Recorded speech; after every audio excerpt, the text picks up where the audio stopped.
السلام عليكم ورحمة الله وبركاته. أهلا وسهلا بحبايبي الكرام. إن شاء الله هنبتدي وصفة جديدة. زي ما انتم شايفين كده هنعمل إن شاء الله سمك بطريقة سهلة جدا وبطعم طبعا جميل أوي أوي أوي هيعجبكم. طبعا هعمل لكم بتتبيلة اللي أنا بعمل بيها، يعني جربوها وإن شاء الله هتعجبكم. بس قبل ما نبتدي الوصفة هنسمي الله ونصلي على الرسول صلى الله عليه وسلم. طبعا التفريزات جميلة أوي، بتنفعنا في حاجات زي كده، بتسهل علينا الاكل. يعني لو انت مستعجله جايه من الشغل تعبانه، فالتفريزات بتبقى حلوه بصراحه يعني.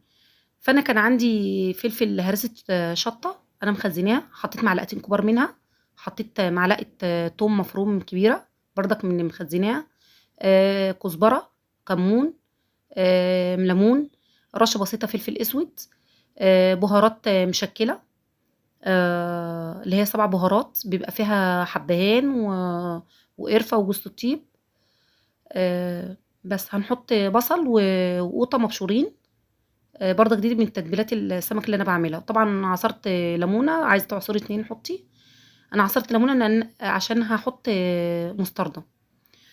طبعا في ناس عارفين المستردة يعني ايه بيستخدموها، وفي ناس طبعا هتستغرب المستردة في السمك. مستردة في السمك جربيها، تحفه جدا، بتدي طعم حلو قوي قوي للسمك وبتمنع اي زفاره. طبعا حطيت معلقه خل وحطيت الملح. هنا بس في ملحوظه، الملح بتاع السمك ما يكونش الملح مظبوط، لا. يعني بعد ما تعملي التتبيله وتدوقي الملح طبعا بتاع التتبيله هتلاقيها مظبوطه، لا حطي كمان معلقه على ملح، معلقه ملح يعني على التتبيله دي بتظبط طعم السمك جدا. لان انت ما بتعملي التتبيله مظبوطه، السمك لما بيشربها وتيجي تقليها حتى لو قعدت ساعتين في التتبيله بتبقى السمك كده ملوش طعم. حتى لو نوع السمك حلو بتلاقي اللحم بتاعه كده مايع، ملوش طعم.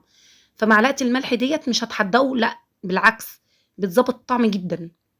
امشي بس بالطريقه بالظبط وان شاء الله هتاكلي احلى سمك باذن الله.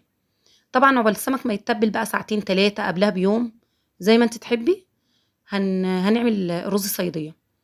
معانا بصله كبيره وزيت طبعا، هنشوحه شويه وهاخد منه معلقتين. اول البصل ما يدبل هاخد منه معلقتين، هقول لكم المعلقتين دول هنعمل بيهم ايه. بعد كده هنزل بمعلقه سكر كبيره بعد البصل ما يتكرمل. هنزل بمعلقه سكر، هقلبها تقلبتين 3 كده في البصله، كده كده يعني هتسيح. هننزل بالرز الكميه اللي انت عايزاها بقى، نص كيلو، كيلو الا ربع براحتك. هنحط نص مكعب ماجي، وهنضيف فلفل اسود والملح طبعا بتاع الرز.